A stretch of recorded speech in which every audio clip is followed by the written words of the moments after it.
Trigger warning before I start. This video is going to contain not graphic depictions, but it's going to have explanations of sexual assault, self-harm, and suicide. And if that triggers you, click off of this video. This is a video that's going to be difficult for me to make. I wanted to make it for a while, just to explain myself, you know? Not in a bad way, but while watching this video, I don't want any of you to think that this is about me in any way. This is absolutely not about me. It's about him and how he was able to save me from myself. And I see that with so many testimonies of I did this, I did this.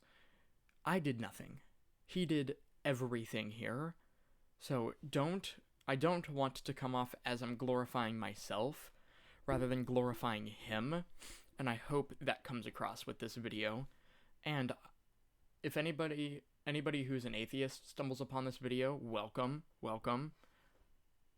But if you're going to be mean about it, leave. Your comments will be deleted, unless they're a funny comment. If they're funny, I might keep them. I'm like, you bugger, you know? But I don't want any hate, because hate's not good. Hate is mean. But I also hope that any atheists who are struggling with similar things I have struggled with, and you will come to see that what was I even going to say there? That was the weirdest wording ever. Anyway, if you're struggling with similar things that I struggled with, I hope you look at this and see how I have changed, and hopefully you understand that he can change you too, and that you don't have to live in this utter instability of, is it life or death? Anyway, growing up. How did I grow up? Well, I was born into an atheist family,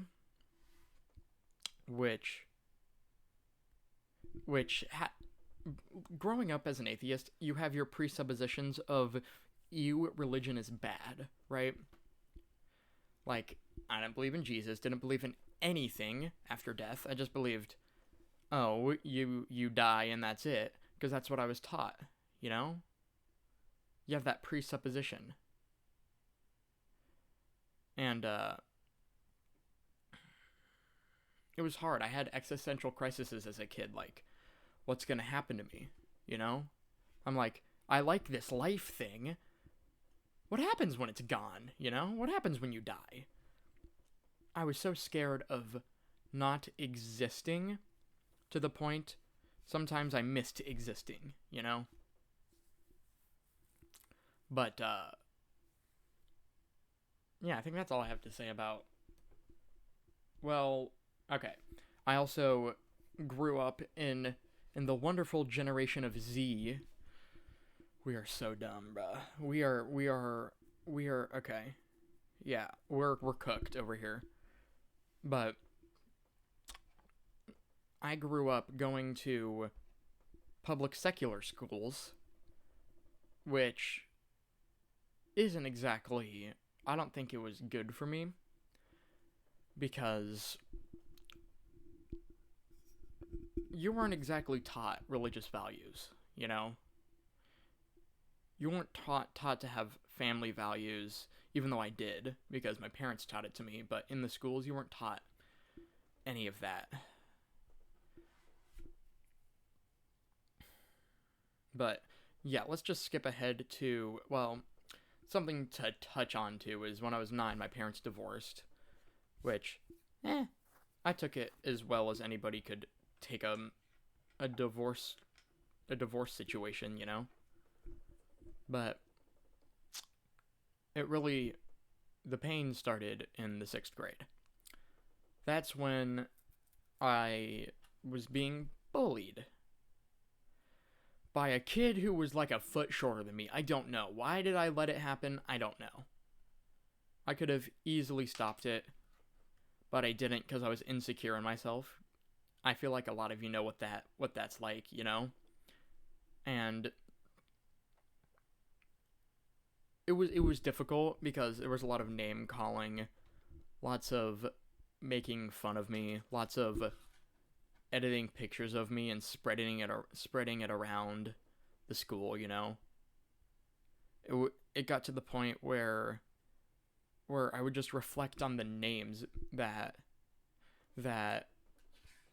this kid was calling me. He would call me retarded. He would call me deformed because of how I look. Like, with the teeth, because I have gaps in my teeth. A funny one was also they called me jailbreak because the gaps look, or like the gaps in between the bars of a jail cell. That one was funny. That's a good one. But it was tough with all that name calling, you know, because you're in such a vulnerable part of your life, being a teenager, you know? Being a teenager sucks. And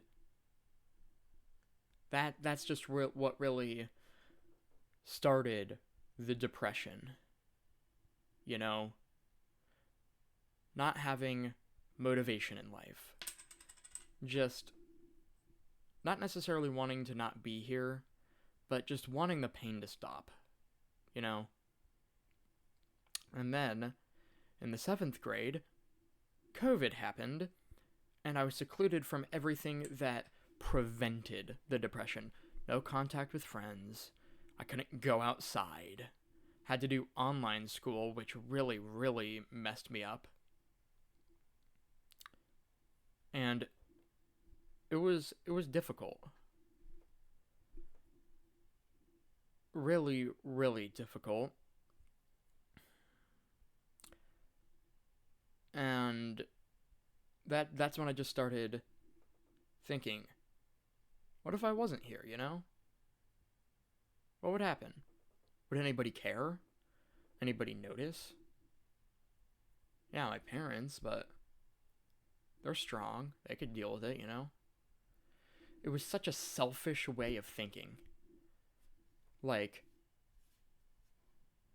imagine thinking, I'm better off not here, so I'm gonna put everybody I care for and love through a traumatic experience of losing a child. Never think like that, people. Never. But yeah, COVID happened. It ended, and look at that. High school now, 9th grade. I missed every little bit of development I could have gotten from going to physical school in middle school. Because I just couldn't do that, you know? Couldn't go outside. Like, that's when you really start to learn how to be a teenager. Learn to take the bullying. Learn how to do homework. Learn how to do good in what you're trying to do, you know? I didn't have that at all. With the bullying, it was all online, so you couldn't just walk up to the guy and punch him in the face, you know? Not that I would do that anyway, but yeah. But then thankfully, got to high school, everybody kind of matured. You know, no more bullying, no more name calling. But I was still empty because I had nothing to do all the time because I didn't want to do my schoolwork. I wasn't prepared to learn how to do that stuff, you know? I was lazy. I was a procrastinator. I couldn't do that. So I was failing a bunch of classes. My mom was getting mad at me for that. And I was just skating by, you know? And then sophomore year. This is the part where the hard stuff comes up. Sophomore year. one of the most difficult years of my life, to the point I'm lucky to even still have a life.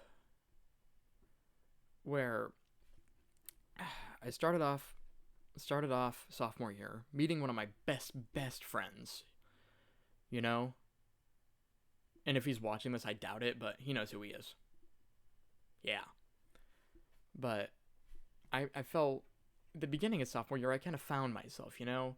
I was doing marching band, on the drum line, you know? Had a nice group of friends and all that. And then in mid-February of 2023, that was shattered. On February 11th of 2023, I was sexually assaulted by somebody I used to call a friend. And that ruined me. Absolutely ruined me. And I'm not going to go into details into what exactly went down, but on that day, I walked 2.5 miles home from what happened, and that's when I had my first panic attack. And if you guys don't know what panic attacks look like, it's when your breathing gets heavy, you start shaking, sometimes you pass out. It's not a good thing to have at all. And from that event,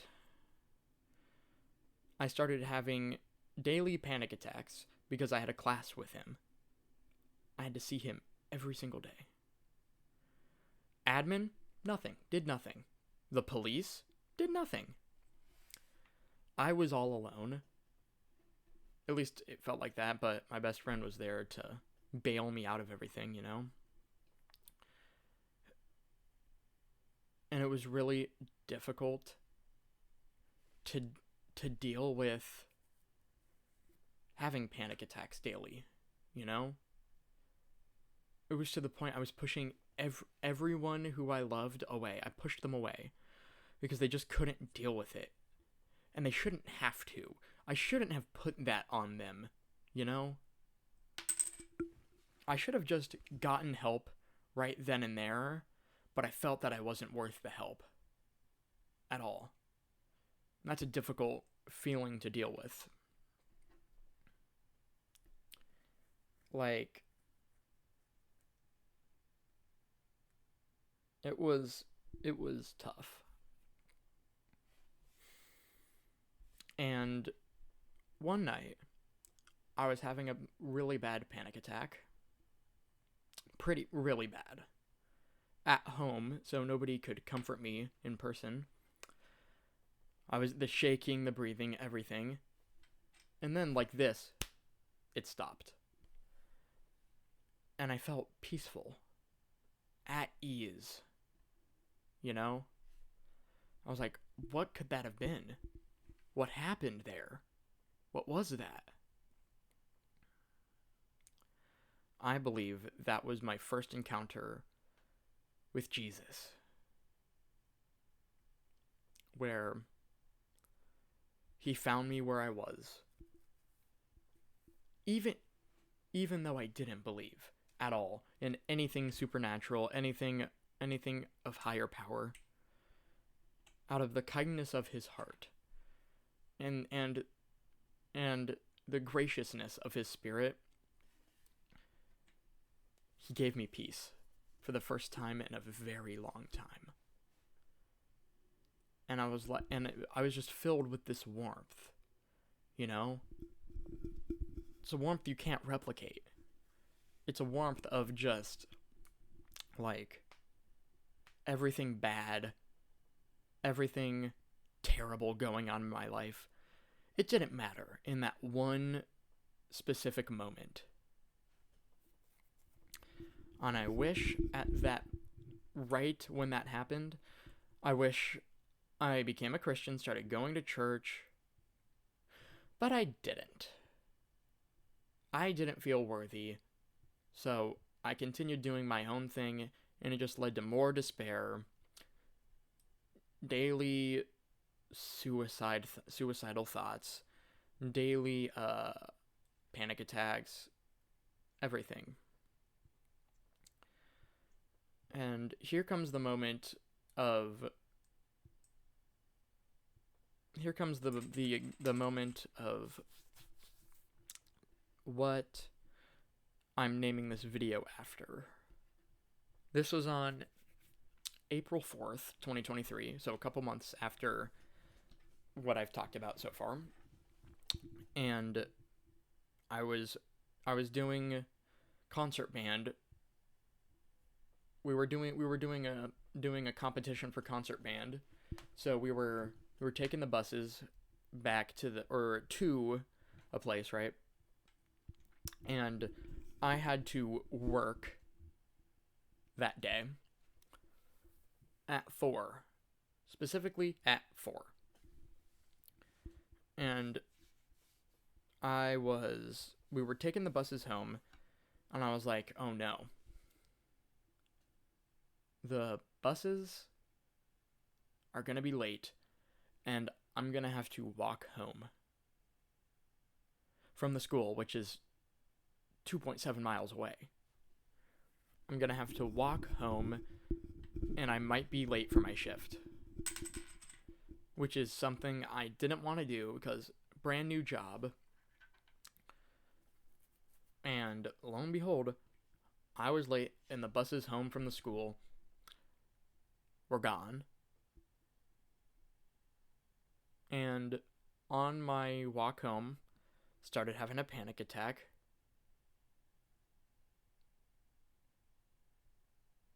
And once I got closer to home, I was just thinking, I live by a lake, and I don't know how to swim. It's not a decision I'm happy I ever thought of, but I was this close.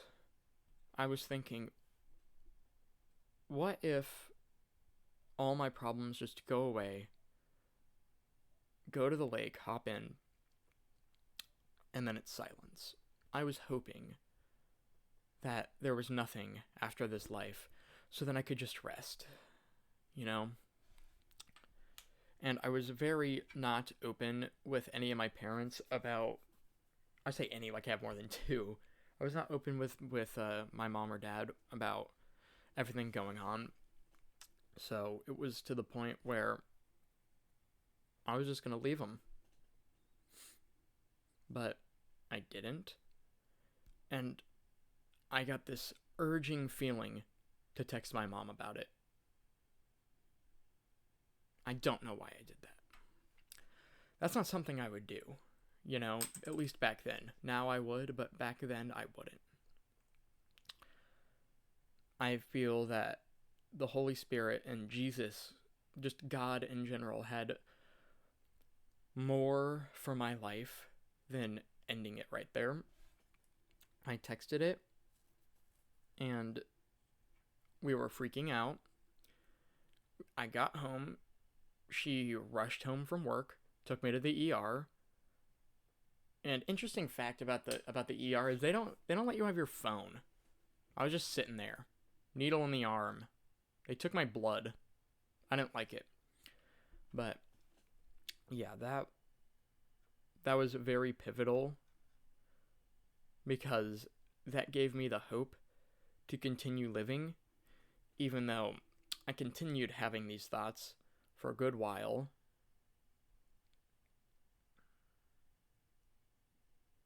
Yeah. Fast forward to around February of the next year. Yes, it took me literally a year to finally accept Jesus. You know, finally be like, that guy is God, and I need to follow him. And it was just, everything got to a boiling point after all of that, I had a bad relationship with a girl, which that caused the panic attacks and the anxiety and the depression to go way worse because of the breakup, you know. And it was just months and months of just anger. I was angry at myself mostly, of depression and just hopelessness, you know. And through that breakup, I realized everything I was doing wasn't normal. It wasn't normal to have panic attacks and expect everybody else to fix it when I wouldn't fix it myself. That's something that we need to understand about our culture. What you're doing isn't normal and it should be frowned upon. And I know a lot of people aren't going to like me saying this, but there is an attention aspect to it. By myself, I wouldn't have panic attacks. I was probably looking for attention. I'm not happy about that, but that's probably what it was. Because sure, the feelings were all real, but to the outward expression, I didn't have that around most people. And looking back on it, it felt like a manipulation tactic, even if it wasn't intentional. And that's something we need to understand, that in our culture, we shouldn't be normalizing mental health. We should be fixing it. It shouldn't be normalized. It's not normal. You people need help. A lot of help. And I empathize with you because I needed help, but I'm not going to empathize you if you refuse that help. I'm sorry. If you're like, I do this, and this because of my mental health, and you're not in therapy, get in therapy. Because that invalidates if you're not in therapy, that invalidates every single reason for your actions, and that just makes the actions worse. But anyway, I started going to church. And it was a non-denominational church, which in my last video, you understand why I'm leaving that. But I think that's where God wanted me at that specific moment, because that is what truly helped me. It helped me realize I wasn't alone, because they were overly emotional, you know? Not something I need right now, because I'm not emotional. But I started serving on the worship team as a drummer. Did you see? Drum, right there. I started volunteering, you know, just helping out with the youth group. Met some of my closest friends. And I was just happy for once, you know? Fully happy. I was content with where I was. That's not something I could have gotten from anything else. Not something I could have gotten from marching band because of how toxic it was. That was only something I could get from Jesus. You know?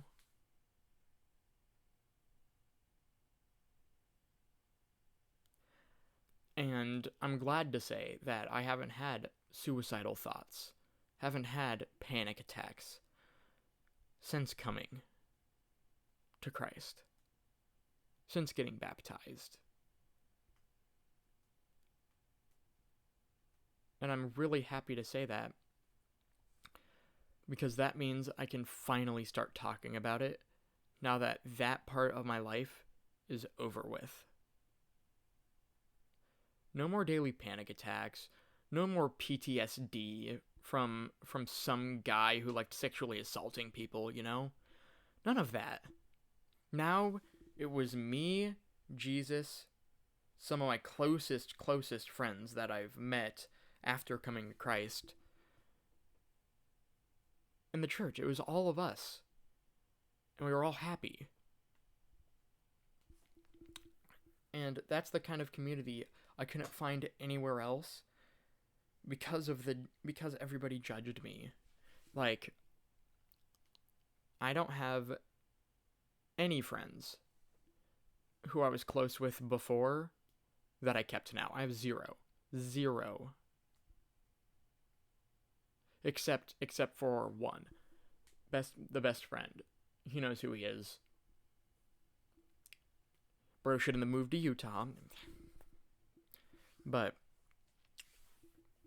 I kept one. And it was mostly my fault. But those people made bad decisions and decided that it was a good idea to lie about me, to the point where I had to kind of leave public school. Well, not public school, but physical school. I had to go to online school. It's just stupid high school drama, you know? That doesn't exist in the church. In youth group, regardless of who you are, everybody loves you. We all love each other, you know? It's a big, happy family. And I'm glad to call them my family now. A year ago, I probably wasn't, because I was very reserved and I couldn't make friends. But now, every person I've met at youth group is a joy. And the people who's from youth group watching this, and I really do mean it, guys. You guys have helped me immensely. Especially the yuppie. He knows who he is, the yuppie. But I've really found community after coming to Christ. Community I couldn't find anywhere. But I'm just glad that he saved me from myself to the point where I have a future now. I didn't before. No idea what I wanted to do. Depressed, laying in bed, you know? Now, I'm going to college. I wouldn't have done that before. At all. But I hope anybody who's watching this and is struggling with the same thing, I hope you can realize that there is a way out, and the most healthy way out of it is through Jesus. Trust me, there's gonna be a lot of downsides, but in the grand scheme of things, there are only upsides. You're gonna lose friends. There's gonna be tension between family, but if you lose friends because of your religion, those are friends that you need to lose anyway. Basically, he just replaces what you currently need with what you actually need. You know?